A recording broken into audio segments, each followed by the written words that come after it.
আসসালামু আলাইকুম ওয়া রাহমাতুল্লাহ। আলহামদুলিল্লাহ, শুকরিয়া মহান রব্বুল আলামিনের দরবারে। আপনারা কি খুশি হয়েছেন না বেজার? আলহামদুলিল্লাহ, আমাদের দাওয়াতে মেহমানগণ চার দোকানে বিভিন্ন গল্প গুজবে না থেকে আমরা মাহফিলের প্যান্ডেলে এসে বসি। আর আপনারা যারা প্যান্ডেলে আছেন শেষ পর্যন্ত থাকবেন তো ইনশাআল্লাহ। লিল্লাহি তাকবীর, একটা জোরে তাকবীর দেন তো, লিল্লাহি তাকবীর। বুঝা গেল আপনাদের আওয়াজ আছে, আর মুসলমানের আওয়াজ থাকবে না কেন? এই মুসলমানের আওয়াজে বাংলার জমিন থেকে রাজা গৌর গোবিন্দ বিদায় হয়েছে, কথা বলেন ঠিক না বেঠিক? এই বাংলার জমিন থেকে বেশ্যা তসলিমা নাসরিন মুসলমানের আওয়াজে বিদায় হয়েছে, মুসলমানের আওয়াজে টাকলা মুরাদের বিদায় হয়েছে। মুসলমান যেখানে আওয়াজ তুলেছে, মুসলমানের নারে তাকবীরের তলিতে এই বাংলার জমিন থেকে বাতিল শক্তি পালাতে বাধ্য হয়েছে, কথা বলেন ঠিক না বেঠিক? মুসলমান আবার অহংকার দিবেন, লিল্লাহি তাকবীর বলে অহংকার দিবেন, বাতিল তরতর করে পালাতে বাধ্য হবে। এজন্য তাকবীর দিতে রাজি আছেন তো? লিল্লাহি তাকবীর, লিল্লাহি তাকবীর। আজকের সম্মেলন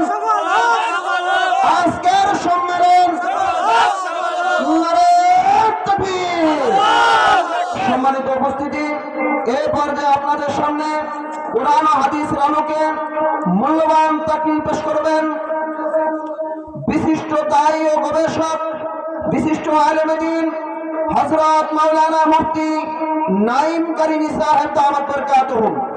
বিশিষ্ট দায়ী ও গবেষক হযরত মাওলানা মুফতি নাঈম কারিমি সাহেব দামাত বরকাতুহু আলিয়া। আমি হযরতকে মূল্যবান তাকরীর পেশ করার জন্য সবিনয় অনুরোধ করছি।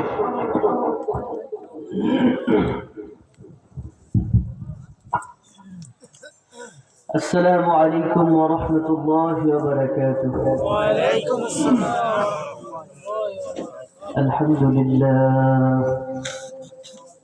الحمد لله نحمده ونستعينه ونستغفره ونعوذ بالله من شرور أنفسنا، من يهده الله فلا مضل له ومن يضلله فلا هادي له، وأشهد أن لا إله إلا الله وحده لا شريك له، لا ضد له ولا ند له ولا مثل له ولا مثال له، لا أول له ولا آخر له ولا قبل له ولا بعد له، لا ولد له ولا والد له ولا عم له ولا خال له، لا إله إلا الله. أما بعد، فأعوذ بالله من الشيطان الرجيم. بسم الله الرحمن الرحيم. كنتم خير أمة أخرجت للناس تأمرون بالمعروف وتنهون عن المنكر، وقال حبيب صلى الله عليه وسلم: كأني أنظر إلى النبي ضربه قومه فأدموه وهو يمسح الدم عن وجهه ويقول: اللهم اغفر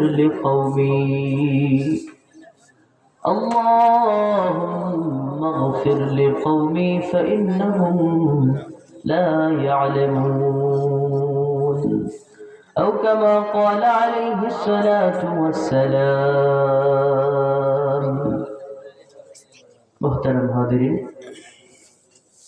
আমি সাধারণত ধর্মতত্ত্ব নিয়ে আলোচনা করি। আপনাদের হালুয়াঘাটের এলাকায় মাহফিলগুলো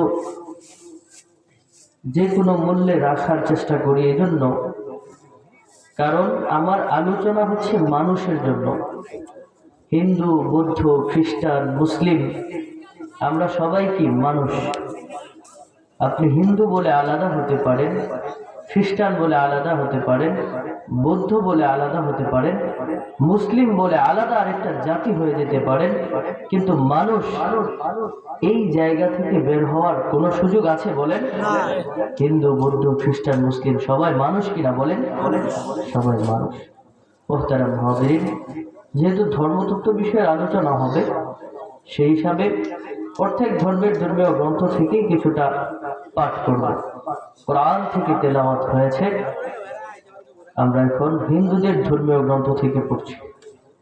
यदा यदहि धर्मस्य ग्लानिर्भवति भारत अभ्युत्थानं धर्मस्य तदुत्तरं सृजसहं परित्राणाय साधूनां विनाशाय च दुःखितां धर्म संस्थापनायै सम्भवामि युगे युगे नरसंसं श्रीष्टमपश्यं सप्रतमस्तं दिवन सद्यमोक्षं सुमतं मातृविव कन्यां तन्निदेशत सम्बले विष्णुजशस गृहे प्रदुर्भवमेहं द्वादशं शुक्लपक्षस्य माधवे मासि माधव ज एकित्तमष्टहि ख्रिस्टिनां विचर्षणे अं धं तम प्रविशन्ति जह संगति मोपासते ततभूय इवते तमझ संवत्तरता एकं ब्रह्म द्वितीयं नास्ति नेह्ना नास्ति किंचन ला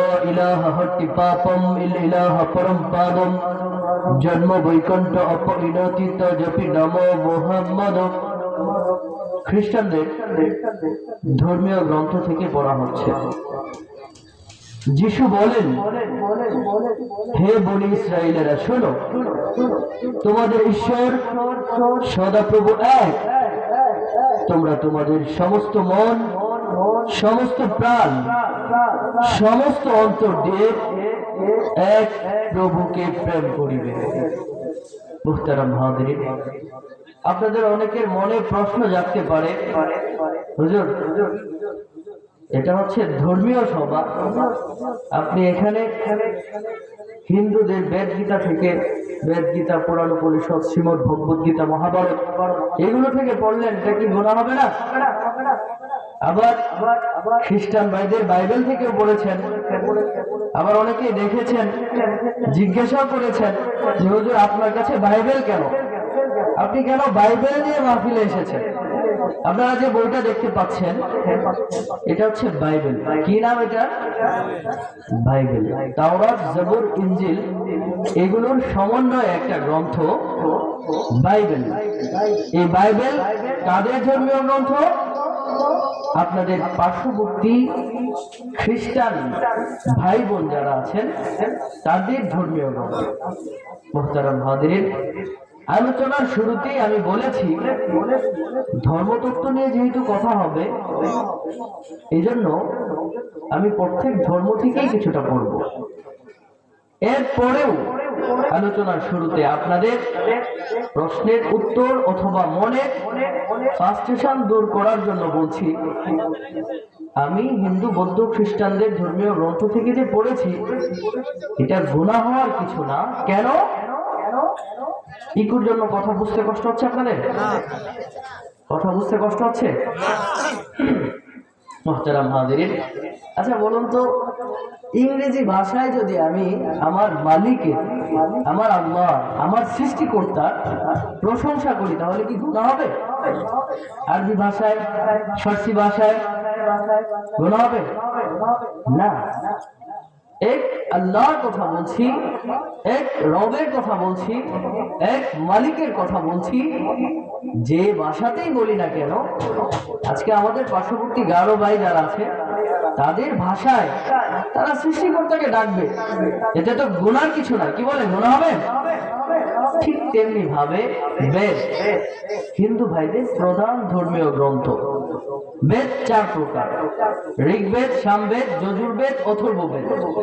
সেই বেদের মধ্যে যদি আমার আপনার আল্লাহ এবং রাসূলের কথা থাকে সেটা বলতে কোনো ঝামেলা আছে বলেন? কেমন কথা আছে? আমরা যেমন এক আল্লাহর কথা কোরআনে জেনেছি, কোরআনে বলি কুল হুয়াল্লাহু আহাদ। হে নবী আপনি বলুন আল্লাহ এক, আল্লাহুস সামাদ, লাম ইয়ালিদ ওয়া লাম ইউলাদ। আল্লাহ অমুখাপেক্ষী, কারোর মুখাপেক্ষী না। লাম ইয়ালিদ ওয়া লাম ইউলাদ, উনি কাউকে জন্ম দেন না এবং উনিও কারোর থেকে জন্ম হন নাই। আল্লাহর পরিচয় যেমন আছে এক, ঠিক তেমনি ভাবে হিন্দুদের ধর্মীয় গ্রন্থেও এক আল্লাহর কথা বলা আছে। যেমন আছে একং ব্রহ্মা দ্বিতীয়ং নাস্তি নেহনা নাস্তি কিঞ্চন। একং ব্রহ্ম, সৃষ্টিকর্তা একজন, দ্বিতীয় নাস্তি, দ্বিতীয় আর কেউ নাই, নেহনা নাস্তি কিঞ্চন, নাই নাই নাই কিঞ্চিত পরিমাণও নাই। কোন শাস্ত্রের মাঝে আছে বলেন? বেদের মাঝে। কোথায়? বেদে। শুধু তাই না, হিন্দুদের একটা সম্প্রদায় আছে ইসকন। বর্তমান সময়ে আমাদের প্রিয় ইসকন ভাই যারা আছে হিন্দু ধর্মে, তারা মূর্তির পূজা করে না। ইসকন ভাইদেরকে যদি আপনি পিটানো, সে হিন্দু ধর্মাবলম্বী দাবি করছে কিন্তু মূর্তির পূজা করছে না এবং করবেও না। কেন করে না? কারণ তাদের ধর্মীয় গ্রন্থ বেদের মাঝে আছে ধম তম প্রবিশন্তি যাহা সম্মতি মোপাস্যতে তত বুয় ইবতে তমজ সম্বচ্চারতা। অর্থ কি? ধম তম প্রবিশন্তি যাহা সম্মতি মোপাস্যতে তত বুয় ইবতে তমজ সম্বচ্চারতা। যারা প্রকৃতির পূজা করে, চন্দ্র সূর্য গ্রহ নক্ষত্র এগুলোর পূজা করে, তারা নরকে যাবে। এর থেকেও আরো অধিক অন্ধকারচ্ছন্ন নরকে যাবে যারা নিজ হাতে তৈরি মূর্তি পূজা করে। তো তাদের ধর্মীয় গ্রন্থ বেদের মাঝে মূর্তি পূজার ব্যাপারে নিষেধ আছে, এজন্য তারা মূর্তি পূজা করে না। আমাদের প্রিয় হিন্দু ভাই সনাতনী অনেক ভাইরা আছে, তারা মূর্তি পূজা করছে। মুহতারাম হাজিরিন, শুধু তাই না, আমাদের হিন্দু বৌদ্ধ খ্রিস্টান ভাইদের ধর্মীয় গ্রন্থে আমাদের শেষ নবী হযরত মুহাম্মদ সাল্লাল্লাহু আলাইহি ওয়াসাল্লাম, তাদেরও শেষ নবী, তাদেরও শেষ অবতার, তাদেরও শেষ দেবতা, এমনটা তাদের ধর্মীয় গ্রন্থে আছে। হিন্দু ভাইয়েরা সবাই জানে যুগ চারটা তাদের ধর্মে, সত্য, ত্রেতা, দাপর, কলি।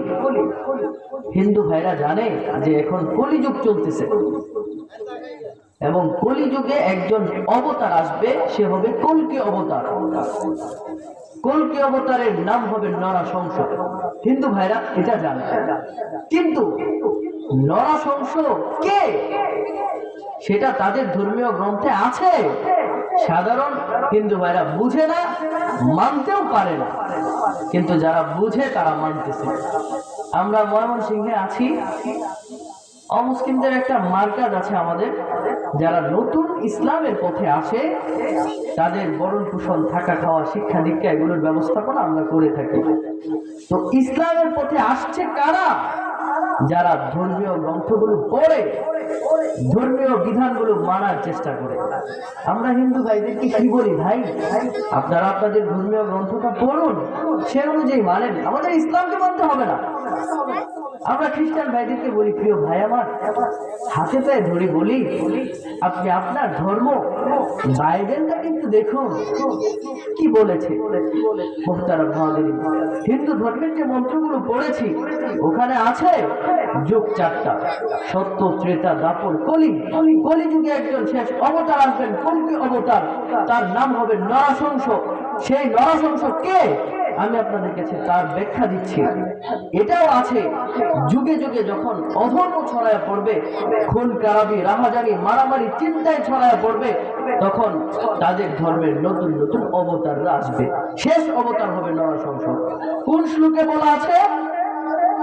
यदा यदहि धर्मस्य ग्लानि भवति भारत अभ्युत्थानं धर्मस्य तदात्तनं सृजसाम् পরিত্রাণায় সাধনাং বিনাশায় শূদ্রকৃতম। ধর্ম সংস্থাপনা চাই সম্ভব হবে যুগে যুগে।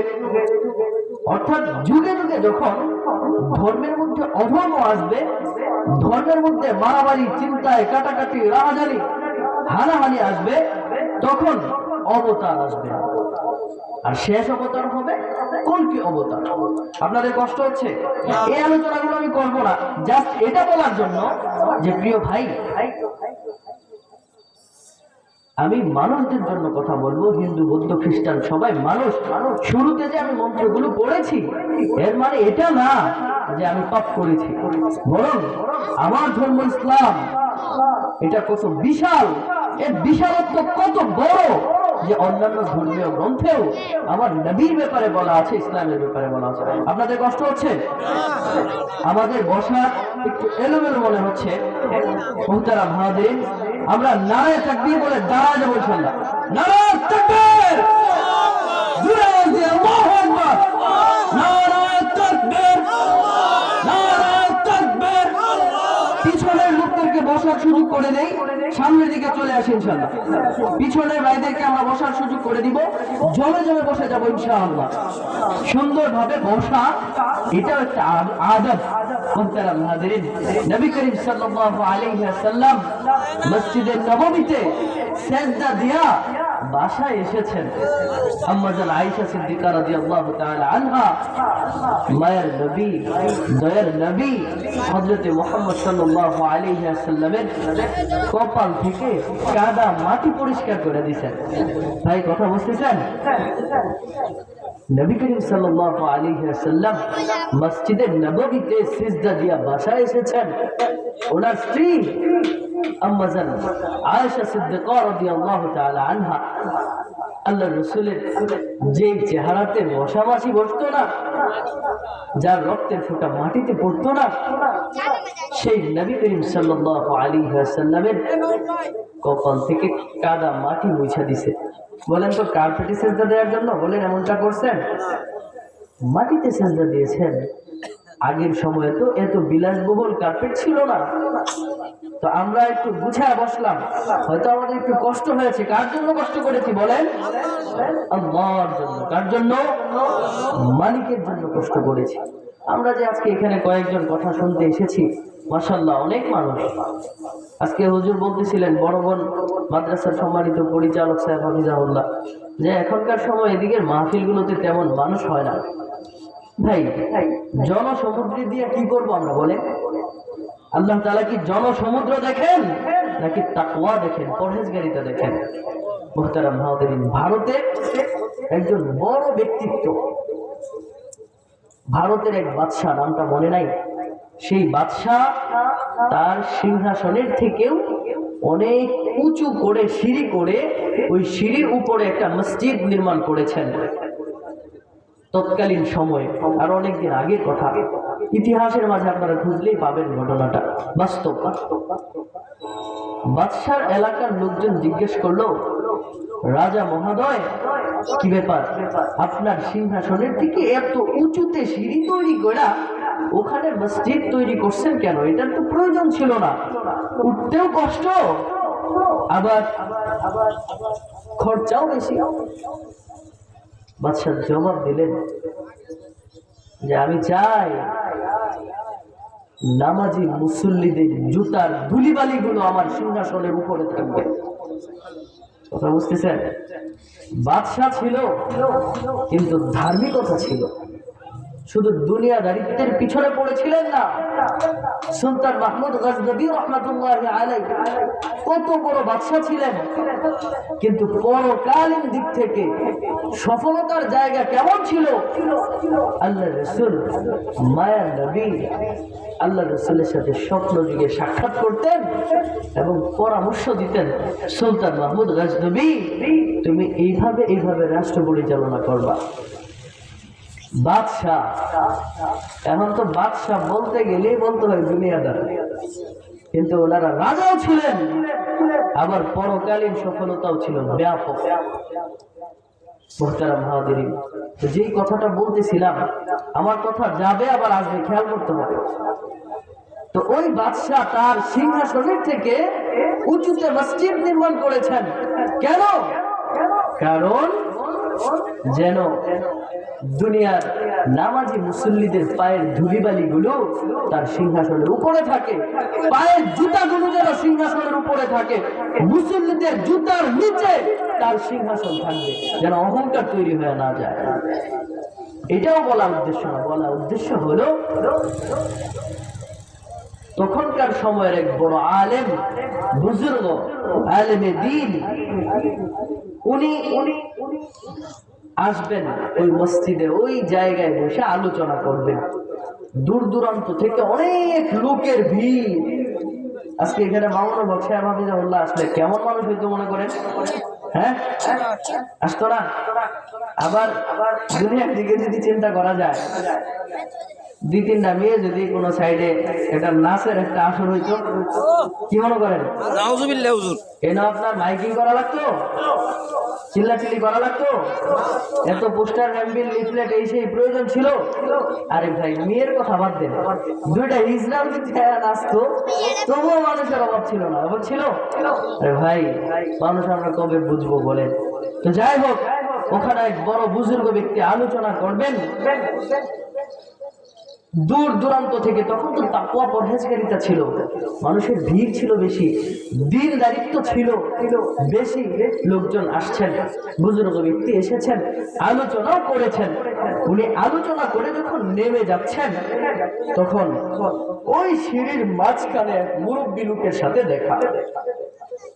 মুরব্বী লোক জিজ্ঞেস করতেছে ওই বুজুর্গ ব্যক্তির কাছে, হযরত, অমুক অমুক বুজুর্গ ব্যক্তির আসার কথা ছিল, অমুক আল্লাহওয়ালা ব্যক্তি আসার কথা ছিল, আমি অনেক দূর দেশ থেকে আসছি, অমুক আল্লাহওয়ালা মানুষটা কি এসেছেন?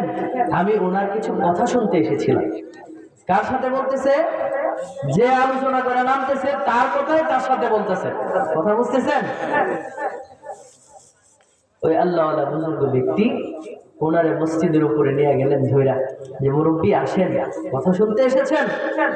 উনি ওনাকে ধইরা নিয়ে যায়, যতক্ষণ আলোচনা যেই কথাগুলো লক্ষ জনতার সামনে বলেছিলেন, সবগুলো কথা ওই এক মুরব্বী ব্যক্তিকে শোনাইলেন। এত সময় নিয়ে ওনার খাদেমরা জিজ্ঞেস করতেছিল, হযরত, আপনার সময়ের কত দাম, একটা মানুষে সেই সময় ধরে সবগুলো কথা শোনাইলেন। ওই বুজুর্গ ব্যক্তি জবাব দিয়ে দিলেন, আরে আমি প্রথমেও যখন লক্ষ জনতার সামনে কথা বলেছি তখন একজনকেই সন্তুষ্ট করার জন্য কথা বলেছি, আর এখন যখন কথা বলেছি এখনো একজনকেই সন্তুষ্ট করার জন্য কথা বলেছি, তিনি হলেন আমার আল্লাহ, আমার মালিক। তো আমরা এখানে যে আজকে কথাবার্তা বলতেছি কার জন্য? আল্লাহর জন্য। কার জন্য? আল্লাহর জন্য। আমাদেরকে কে দেখতেছেন? আমরা এখানে কার জন্য একত্রিত হয়েছি? আল্লাহর জন্য। আল্লাহ তাআলা আমাদের উপর রাজি হয়ে যান, আল্লাহ তাআলা আমাদের উপর খুশি হয়ে যান। সবাই বলে আমিন। মুহতারাম হাজিরিন, আমি আজকে আপনাদেরকে 5টা প্রশ্নের উত্তর দিব, কোনো আলোচনা না, 5টা প্রশ্নের উত্তর, প্রশ্ন এবং উত্তর, এই 2টা জিনিস আপনাদের কাছে দেওয়ার জন্য এখানে বসেছি। কোনো গতানুগতিক মাহফিলের মতন না। 5টা প্রশ্নের উত্তর জানার সবাই প্রয়োজন। তার মাঝে একটা প্রশ্নের উত্তর, একটা প্রশ্ন এইটাও যে পৃথিবীতে সব থেকে বড় অর্জন কি? ওই বুজুর্গ ব্যক্তি যেরকম একজনকে সন্তুষ্ট করার জন্য কথা বলেছেন, আমরাও এখানে আজকে উপস্থিত হয়েছি, কিছু বিষয় আমাদের জানা দরকার ভাই। 1 নম্বর প্রশ্ন, সৃষ্টিকর্তা আছে না নাই? আছে। আমি প্রশ্নগুলো লিখে নিয়ে আসছি। আমি প্রথমেই বলেছি আমার আলোচনাটা হবে মানুষের জন্য, যত মানুষ আছে, হিন্দু, বৌদ্ধ, খ্রিস্টান, মুসলিম, সবার জন্যই আমার আলোচনা। এই জন্য এই প্রশ্নগুলো এমন যে হিন্দু, বৌদ্ধ, খ্রিস্টান, মুসলিম সবার এই প্রশ্নগুলোর উত্তর জানা দরকার, অন্তত পক্ষে এই প্রশ্নগুলোর উত্তর খোঁজা দরকার। দেখেন, আপনারা খেয়াল করেন, প্রয়োজনে নোট করে রাখেন, প্রয়োজনে রেকর্ড করে রাখেন। সব মানুষের জন্য এই প্রশ্নের উত্তর জানা দরকার। এক, সৃষ্টিকর্তা আছে কি নাই? নাস্তিকরা বলে সৃষ্টিকর্তা বলতে কোনো কিছু নাই। তো আমার প্রশ্নটাই হলো, সৃষ্টিকর্তা আছে না নাই, এটা আমরা কিভাবে বুঝবো? শুধু আছে আছে বললেই হলো না, দলিল দিতে হবে, এবং দলিলও আছে। মুহতারাম হাজিরিন, আরেকটা প্রশ্নের উত্তর জানবো। আমরা মানুষ সৃষ্টির সেরা, সবসময় বলি। হিন্দুরাও বলে কিনা বলে, আমরা মুসলমানরাও বলে আমরা মানুষ সৃষ্টির সেরা। প্রশ্ন হলো, কেন আমরা সৃষ্টির সেরা? 2 নাম্বার, সৃষ্টির সেরা যেহেতু হলাম, তো কেন হলাম, কেন মালিক আমাদেরকে সৃষ্টির সেরা করলেন, আর সৃষ্টির সেরা যে হইছি এটা কিভাবে বুঝি, এটাও জানবো। আরেকটা হচ্ছে, হিন্দু, বৌদ্ধ, খ্রিস্টান, মুসলিম, আমাদের সবার সৃষ্টিকর্তা কি এক নাকি ভিন্ন ভিন্ন, এটাও জানতে হবে। কিভাবে বুঝি সবার সৃষ্টিকর্তা এক, এটার উত্তর আমরা এখান থেকে জানবো। শুধু তাই, 4 নম্বর প্রশ্নের উত্তর জানবো যে পৃথিবীতে, দুনিয়া এবং আখেরাতে সব থেকে বড় অর্জন কি? ভাই আমাদের মধ্যে আছে না যে ভাই সুর হইলে বড়টা হইছে, ঢাকায় হইলে বড়টা হইবা, এরকম একটা কথা আছে না? হইলে বড়টা, যদিও চুর টাকা ধমু কেন, হইলে ভালো কিছু হবে, কি বলেন? তো বড়টা হওয়ার মানসিকতা সবারই আছে, ঠিক তেমনি ভাবে। তাইলে এই জায়গায় সব থেকে বড় অর্জনটা কি সেটা জানার দরকার নাই? সব থেকে বড় অর্জনটাই আমি অর্জন করবো, সেটা কি? আরেকটা হচ্ছে, কোন উপায়ে সৃষ্টিকর্তাকে পাওয়া যাবে, আর কিভাবে বোঝা যাবে কোন ধর্মটা সঠিক? এই 4-5টা প্রশ্নের উত্তর অল্প সময়ে 10 মিনিটেই উত্তর দিয়ে দিতে পারবো। এরপরে আমি আরেকটু অন্য জায়গায় আলোচনা করব। ভাই আপনারা বলেন তো, এই প্রশ্নগুলোর উত্তর জানার প্রয়োজন আছে কিনা? মুহতারাম হাজিরিন, এর আগে আমি আলোচনা করতেছিলাম যে আমি যে আপনাদের সামনে বিভিন্ন ধর্মের ধর্মীয় গ্রন্থ থেকে পড়লাম, মন্ত্র পড়লাম, এটা গুনাহ করি নাই, পাপ করি নাই। কারণ মন্ত্রে আল্লাহর কথা বলা আছে, মূর্তি পূজার নিষিদ্ধের কথা বলা আছে। শুধু তাই না, এই মন্ত্রের মধ্যেই, বেদ, গীতা, পুরাণ, উপনিষদের মধ্যেই আল্লাহর রাসূল, আমাদের নবী হযরত মুহাম্মদ সাল্লাল্লাহু আলাইহি ওয়াসাল্লাম, তিনি তাদেরও নবী, এটা তাদের ধর্মীয় গ্রন্থে আছে। বলতেছিলাম, সত্য, ত্রেতা, দাপর, কলি। হিন্দুরা জানে যে যুগ 4টা, সত্য, ত্রেতা, দাপর, কলি। এখন কলিযুগ চলতেছে, কলিযুগে একজন শেষ অবতার আসবে, সেই অবতারের নাম হবে নরসংস। যেমন আছে, নরসংসং শ্রীষ্টম মপস্যং সপ্রতমস্তং দিবন সদ্যমোহসং সমতাং মাতৃবিব কন্যায়াং তন্নিরেশত। নরসংস এর বাংলা হচ্ছে প্রশংসিত। আপনারা সবাই বুঝছেন কথাগুলো। অমুসলিম ভাই যারা আছে তাদেরকে আমাদের এই সংবাদগুলো পৌঁছানো দরকার, এটা আমাদের দায়িত্ব। আমি আয়াত পড়েছি, কুনতুম খায়রা উম্মাতিন উখরিজাত লিন-নাস তা'মুরুনা বিল মা'রুফ ওয়া তানহাউনা আনিল মুনকার। আল্লাহ আমাদেরকে, ভাই আপনাকে আমাকে লক্ষ্য করে আল্লাহ আয়াত নাযিল করেছেন, বলে দিয়েছেন যে তোমরা হচ্ছে সর্বশ্রেষ্ঠ জাতি, তোমাদেরকে বের করা হয়েছে মানব জাতির কল্যাণের জন্য। ভাই মানব জাতির কল্যাণ কি? একটা মানুষ জাহান্নামের পথে অগ্রসর হচ্ছে, তাকে আটকানো, তাকে সত্যটা বলা। হিন্দু, বৌদ্ধ, খ্রিস্টানদেরকে আমাদের এটা বলতে হবে। বললে পরে আমাদের লাভ কি?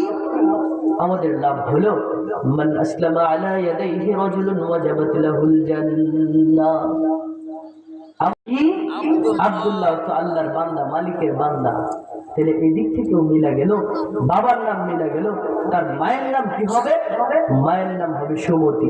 যেমন আছে, সুমতাং মাতৃবিব কন্যায়াং তন্নিরেশত। সুমতি শব্দের অর্থ হচ্ছে নিরাপদ, আরবি হচ্ছে আমেনা। আমেনা অর্থ কি? নিরাপদ। তো হিন্দুদের শেষ কল্কি অবতার নরসংস, নাম আরবি অর্থ হয় মুহাম্মদ, তার মায়ের নাম আমেনা। আরবি কি বলে, সংস্কৃত ভাষায় হয় সুমতি। সুমতির বাংলা হচ্ছে নিরাপদ আরবি আমেনা। বাবার নাম বিষ্ণু দশা, বাংলা হচ্ছে মালিকের দাস, আরবি আব্দুল্লাহ।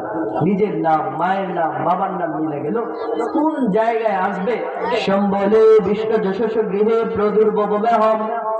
সম্বল নামক স্থানে বিষ্ণু যশস্ব গৃহে, বিষ্ণু যশার ঘরে প্রদুর্ভব মেহম, সে আবির্ভাব করবে। তাদের কল্কি অবতার নরা সংসদ। সম্বলের অর্থ কি? দুইটা অর্থ হয়, একটা হচ্ছে মরুর এলাকা, আরেকটা হচ্ছে নিরাপদ জায়গা। দুই অর্থেই আল্লাহ রসুলের সাথে মিলে যায়। কিভাবে? কারণ মরুভূমি যে আরব দেশ তো সবারই জানা, আর আরব দেশে কিন্তু দাজ্জাল বেড়ায় ঢুকতে পারবে না। দাজ্জাল যতই পাওয়ার দেখা মক্কা মদিনায় ঢুকতে পারবে না। এই জন্য এটা হচ্ছে বালাদুল আমিন, নিরাপদ জায়গা। তো এই দিক থেকে মিলে গেল। শুধু তাই না, বেদের মাঝে এটাও আছে, দ্বাদশ শুক্ল পক্ষ মাধবে মাসি মাধব। মাধব মাসের শুক্ল পক্ষের দ্বাদশ তারিখে কল্কি অবতার নরাশংস পৃথিবীতে আসবে। মাধব মাসের দ্বাদশ তারিখ। দ্বাদশ মানে কি আপনারা একটু আওয়াজ দিয়ে, ঘুম ধরতেছে নাকি আপনাদের? দ্বাদশ মানে হচ্ছে 12। এটা সংস্কৃত ভাষা। বাংলা ভাষাটা হলো বিভিন্ন ভাষার মিশ্রণ। চিরুনি, এটা কিন্তু বাংলা ভাষা না। চেয়ার, এটা কিন্তু বাংলা ভাষা না। চেয়ারের বাংলা কি কোনছে? সাবাস, বাঘের বাচ্চা আপনারা মেয়ে বাংলাও জানেন। চিরুনির বাংলা কি কোন? ফারনি। সাবাস, চকলেট কিনা খাবেন আমার পক্ষ থেকে। তো কেউ কি জীবনে কয় যে কই গো ফারনিটা লইয়াও? অবস্থা চিন্তা করেন। বউ যদি ঝগড়া বগড়া যদি থাকে তাহলে ফারনি মানে কোন ফারনি লয়ে আইব কোন? অবস্থা ভয়াবহ না? তো যাই হোক, দ্বাদশ এটা সংস্কৃত ভাষা, মানে 12। শুক্ল পক্ষ বলা হয়। হিন্দুরা তাদের শাস্ত্রীয় অনুযায়ী একটা মাসের প্রথম 15 দিনকে বলে শুক্ল পক্ষ। কথা বুঝতেছেন? তো তাদের শেষ অবতার কল্কি অবতার আসবে 12 তারিখ শুক্লপক্ষে। 12 তারিখ শুক্লপক্ষে মাধব মাসে। মাধব মাস এর বাংলা হচ্ছে বসন্তকাল। বসন্তকালকে কি বলে? সংস্কৃত ভাষায় মাধব মাস। আর আরবিতে বসন্তকালকে বলে রবি। আমাদের নবী হযরত মুহাম্মদ সাল্লাল্লাহু আলাইহি ওয়াসাল্লাম 12ই রবিউল আউয়ালে জন্মগ্রহণ করেছেন কিনা বলেন? তাইলে এই দিক থেকেও মিলা গেল। মুহতারাম হাজিরিন, শুধু তাই না, তাদের সংস্কৃত ভাষায় আছে মধু জিহ্বত হবিষ্কৃত মেহম। আল্লাহ রাসূল যিনি হবেন, তাদের কল্কি অবতার যিনি হবেন, তিনি সুমধুর মসৃণ ভাষায়, মিষ্টি ভাষায় কথা বলবেন। তা আমাদের নবী হযরত মুহাম্মদ সাল্লাল্লাহু আলাইহি ওয়াসাল্লাম মিষ্টি ভাষায় না তিক্ত ভাষায় কথা বলতেন? আরবের লোকেরা, আরব তো ব্যবসার রাজ্য ছিল, তারা যখন নবী করিম সাল্লাল্লাহু আলাইহি ওয়াসাল্লাম ইসলাম প্রচার করতেছে, তো তার কাছে যে আসে, রাসূলের কাছে যে আসে, ইসলামে দীক্ষিত হয়ে যায়। কারণ এটা বন্ধ করতে যায় তারা রাস্তার মোড়ে মোড়ে নতুন যে ব্যবসায়ীরা আসে তাদের কাছে মোড়ে মোড়ে দাঁড়ায় দাঁড়ায় বলে, এই শোনো, এই এলাকাতে একটা পাগল আছে, মুহাম্মদ নাম, সাবধান, এই পাগলের কাছে কেউ যায় না, যদি যাও তাহলে কিন্তু তোমারে ধর্মান্তরিত করে ফেলবো, বিপদে পড়ে যাবে, পাগল। তো ওই লোকের আমাদের কি কইতো, কি বলেন, একটা পাগল, পাগলটার একটু যা দেখে ভাই, কথা বুঝতেছেন না? কি চিন্তা করতো এরা? হয়তো ব্যবসা করে চলে যেত, আল্লাহ রাসূলের সাথে হয়তো তাদের দেখাই হইতো না, কিন্তু এই যে জায়গায় জায়গায় কাফের মুশরিকরা লোক লাগায় রাখছে কি লেগা, যে তোমরা লোক আইলেই বলবা যে একটা কুরাইশ বংশের পাগল আছে মুহাম্মদ, এর কাছে কেউ যায় না। ওই লোকেরা চিন্তা করে পাগলটার একটু দেখতে আয়, কারণ পাগলের কাছে যখনই যায় সে তো আর পাগল না, সে যখন সুমিষ্টীয় ভাষায় কথা বলে মধু জিহ্বত হবিষ্কৃত মেহম, তখন সমস্ত লোক আসলেই পাগল হয়ে যায়। হায় হায়, এই লোক তো মিথ্যাবাদী হতে পারে না, এই লোক তো সত্যবাদী ছাড়া মিথ্যাবাদী হইতে পারে না, এই লোকের আদর্শ এর থেকে উত্তম আদর্শ তো আর হইতে পারে না। কি বলেন? তো হিন্দু ভাষার মধ্যে তাদের যে নরাশংস আসবে সে হবে সুন্দর সুমিষ্টীয় ভাষার মানুষ। ভবিষ্যৎবাণী আছে, আরো অনেক ভবিষ্যৎবাণী আছে। তলোয়ার দিয়ে যুদ্ধ করবে, ঘোড়ায় চড়ে আসবে। আল্লাহ রসুল ঘোড়ায় চড়তেন, ঘোড়ায় চড়ে যুদ্ধ করতেন। ওনার ঘোড়ার চড়ের তেজস্বিকতা কেমন ছিল, কেমন তেজ ছিল, সাহাবায়ে কেরাম বলতেন আল্লাহ রসুল যখন ঘোড়া চালাইতেন পিছন দিক থেকে রকেট যখন যায় একটা সাদা আভা, ধুলাবালির একটা আভা দেখা যেত, কিন্তু ওনার ঘোড়া দেখা যেত না। পাওয়ার কি? জান্নাতি পুরুষদের পাওয়ার বুঝতে পারতেছেন? তো তাদের ধর্মের মধ্যে এই ভবিষ্যৎবাণীগুলো আছে। এবং হিন্দু ধর্মের একজন বড় পণ্ডিত, একজন বড় লেকচারার ভারতের, উনি একটা বই লিখছেন কলকি অবতার মোহাম্মদ সাহেব। আমাদের ময়মনসিংহ বড় মসজিদের সব লাইব্রেরিতে মোটামুটি পাওয়া যায়। ওনার বইটা লেখা, সে হিন্দু ছিল, ইসলাম গ্রহণ করেছে, ভারতের এক বড় কলেজের লেকচারার। তো উনি বলছেন যে কলকি অবতার, তাদের ধর্মের যে কলকি অবতার আসার কথা, সে আর কেউ না, সে হচ্ছেন মোহাম্মদ সাহেব। এই নামে একটা বই লিখছেন। যেই কথাগুলো মাত্র আমি বললাম মন্ত্রগুলো, সেই মন্ত্রগুলো উনি বেদ, গীতা, পুরাণ, উপনিষদ, শ্রীমদ ভগবত গীতা থেকে ওই বইয়ের মাঝে উঠায় আনছেন। আজকে যদি এই বই কোনো মুসলমান বেটায় লিখতো, তাইলে মনে করেন মোদী সরকার, যেই লোক অলরেডি কালিম সিদ্দিকী সাহেব হাফিজাহুল্লাহ মানুষের ইসলামের পথে ডাকে দেখে ওরা জেলখানায় বইরা রাখছে ওনারা। তো যদি কোনো মুসলমান লিখতো জনসম্মুখে, আমার মনে হয় হাত পা সবকিছু কাইটা এক একটা এক এক জায়গায় মমি করে টানায় রাখতো, যে পরবর্তীতে কোনো মুসলমান যেন ওই দুঃসাহসিকতা না দেখাইতে পারে যে তাদের ধর্ম নিয়ে এই ধরনের কথা লিখতে পারে। কিন্তু এখন বেটা তো হিন্দু জন্ম থেকেই সে লিখছে, তো কিছু করতেও পারে না, শুধু খালি আন্দোলনই হয়েছে খালি দিনভর। মুহতারাম হাজিরিন, তো শুরুতে যে মন্ত্রগুলো পড়লাম এগুলো গুনাহ না, বরং তাদের ধর্মের মধ্যেই আমাদের নবী, আমাদের আল্লাহ এবং আল্লাহর রাসূলের কথাগুলো বলে। মুহতারাম হাজিরিন, আপনাদের কাছে আমাদের হিন্দু ভাইরাও যদি আশেপাশে থাকেন অথবা খ্রিস্টান ভাইরা যদি আশেপাশে থাকেন, প্রিয় ভাই আমার, আপনাদের হাতে পায়ে ধরে বলি, আমার খ্রিস্টান ভাইরা যারা আছেন, হয়তো মাইকের আওয়াজ যাচ্ছে, আজকের কথাগুলো আপনারা একটু শুনুন। ভাই শুনলে তো আর অপরাধ নাই, কিন্তু আপনারা একটা নতুন দিগন্ত খুঁজে পাবেন। হয়তো আর 20-30 মিনিট আমি আপনাদের সাথে কথা বলবো। মুসলিম ভাই, অমুসলিম ভাই, আপনারা আমার ভাই, আপনারা আমার কথাগুলো একটু শুনবেন। আপনার নতুন একটা দিগন্ত খুলে আসবে। আপনি মানতে পারুন বা না পারুন, অন্তত পক্ষে কিছু জানা হবে, রবকে চেনা হবে। আমার প্রথম প্রশ্নই ছিল, সৃষ্টিকর্তা আছে না নাই, কিভাবে বুঝবো? সারা জীবন খালি শুনে আসছি, সৃষ্টিকর্তারে চিনতে হইলে সৃষ্টিকর্তার সৃষ্টিও জিনিসগুলো নিয়ে ভাবতে হবে। খালি এরকম খালি শুনছি সৃষ্টিকর্তারে চিনা যাবো সৃষ্টিও জিনিস থেকে, কিন্তু কোনো সময় কি চিনার চেষ্টা করছি? আজকে এখান থেকে আমরা চিনবো, সময় অল্প নিয়ে। নাস্তিকরা বলে সৃষ্টিকর্তা বলতে কোনো কিছু নাই, এরা বেয়াকুব। কোনো কিছু এমনি এমনি হয়? কোনো কিছু এমনি এমনি হয় না। আমরা মানুষ, সামনে কি হবে, আমরা কোথায় আছি নিজেরাও জানি না। তা আমরা নিজেরা কি নিজেদেরকে সৃষ্টি করছি না? তো ভাবা দরকার। সৃষ্টিকর্তাকে চিনতে হইলে সৃষ্টিকর্তার সৃষ্টিও জিনিস থেকে চেনা যাবে। কিভাবে? মুহতারাম হাজিরিন, আমরা সবাই তো মধুপোকা চিনি না? মৌমাছি নিরলস মেহনত করে কিনা? মধু যে তৈরি করতেছে, ছোটখাটো মধুর ব্যবসাও আছে, লোকজন করতেছে, আমার নিজের নাসরুল উম্মাহ সব। তো এই মৌমাছিগুলো নিরলস মেহনত করে মধু তৈরি করে। যারা নতুন, যারা আপনার ব্যবসা করে, তারা করে কি, মধুটা পরিপক্ক হওয়ার আগেই তারা মধুটা নামায় ফেলে। মনে করেন একটা মধু পরিপক্ক হইতে 15 দিন লাগে, এখন 9 দিন হইলে ঘরটা ভইরা যায়।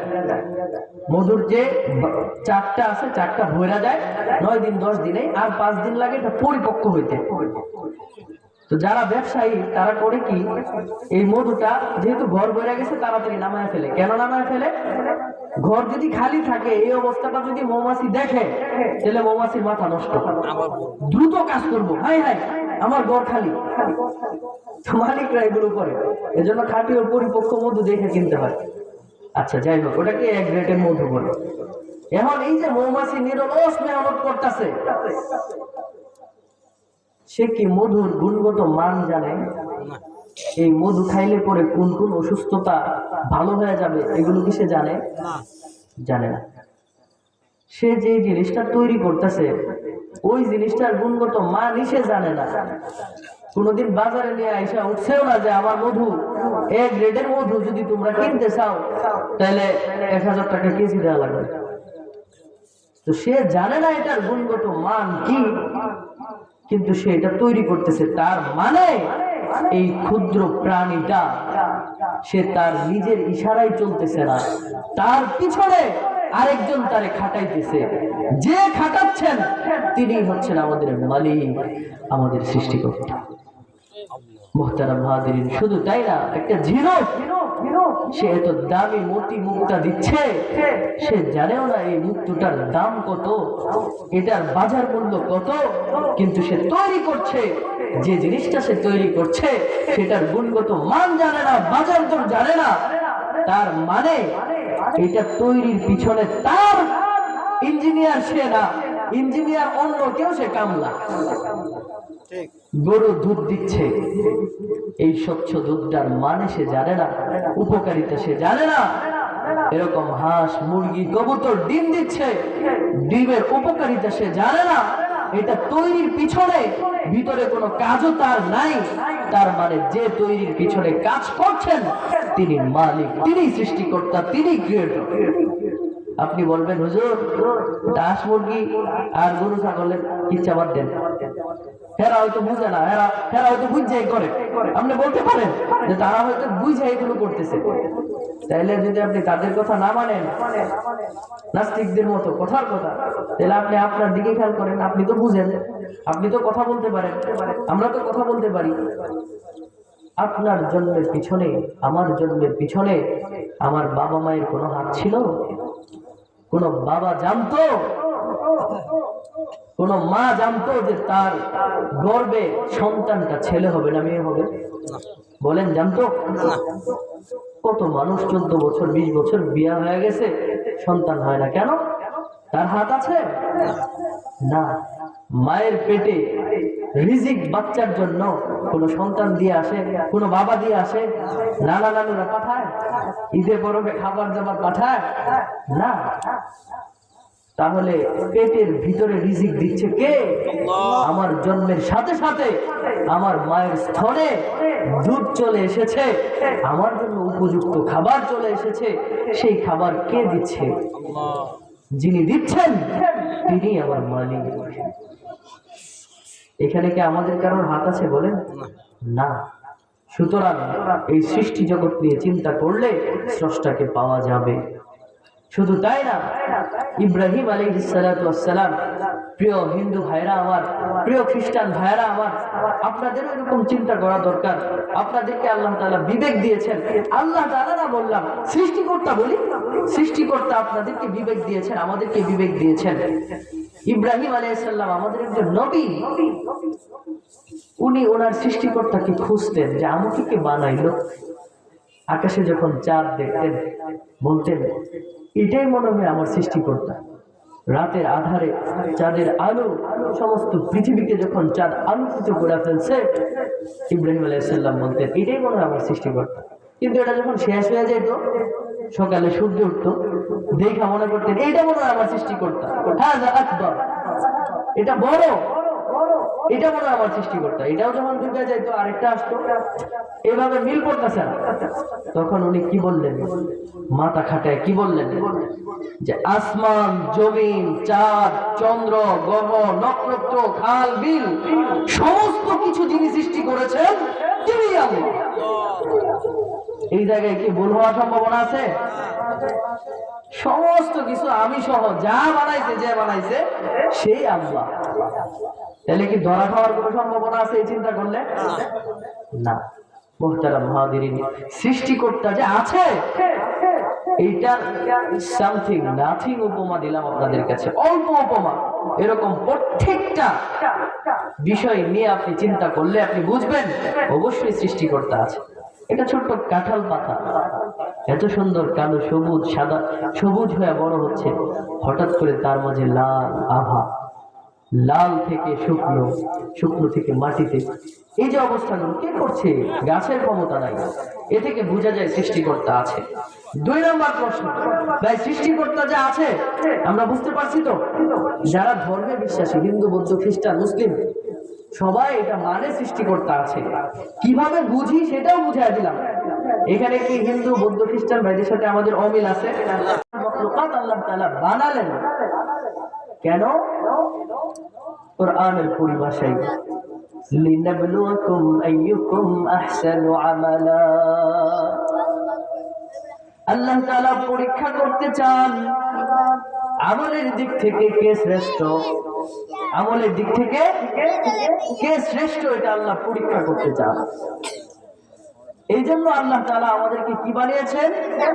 আশরাফুল মাখলুকাত, সৃষ্টির সেরা, এবং সমস্ত প্রাণীর উপরে আমাদের কর্তৃত্ব দিয়ে দিয়েছেন।